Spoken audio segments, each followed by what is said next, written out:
Ce mercredi 13 juillet, le compte Instagram TF1 Pro publiait un étrange cliché de Denis Brognard prenant la pose devant des tanks avec les commandos des forces spéciales. Un cliché troublant d'autant plus que la guerre en Ukraine fait toujours autant l'actualité.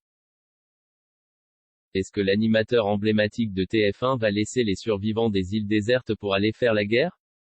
Telle est la question que l'on peut se poser en découvrant le dernier cliché publié par le compte Instagram de TF1 Pro. En effet, le compte de la première chaîne dévoilait une photo de Denis Brognard, qui prenait la pose en tenue de l'armée, devant des camions des commandos des forces spéciales françaises ce mercredi 13 juillet. Pas de quoi rassurer ses filles qu'il aime par-dessus tout. En effet, celles-ci pourraient vivement s'inquiéter si l'animateur, si apprécié des Français, partait faire la guerre en Ukraine. Mais si tel est le cas, Lily, Violette et Blanche auront au moins l'occasion de dormir jusqu'à l'heure qu'elles souhaitent.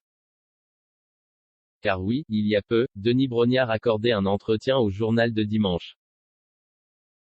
Au cours de l'interview, il évoquait son rythme de vie et avouait qu'il se comportait comme un psychopathe avec ses enfants.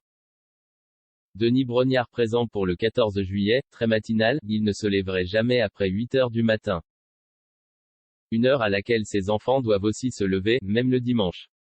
Il s'agit plutôt d'un horaire limite car l'animateur précise qu'il leur laisse jusqu'à 10 heures du matin. On se dit que pour mériter de ne rien faire l'après-midi il faut un dimanche matin actif, explique-t-il pour tenter de justifier sa vision des choses. Et matinale, ses filles le seront ce jeudi 14 juillet, jour de fête nationale. En effet, elles pourront découvrir leur papa sur TF1 pour cette occasion spéciale. L'animateur n'a pas pris la pause par hasard avec les commandos des forces spéciales. Comme l'explique TF1 Pro, Denis Brognard sera en direct de Biscarrosse pour présenter les forces armées du pays. De quoi rassurer sa famille ainsi que tous ses fans qui pensaient sans doute qu'il allait se rendre sur le front ukrainien.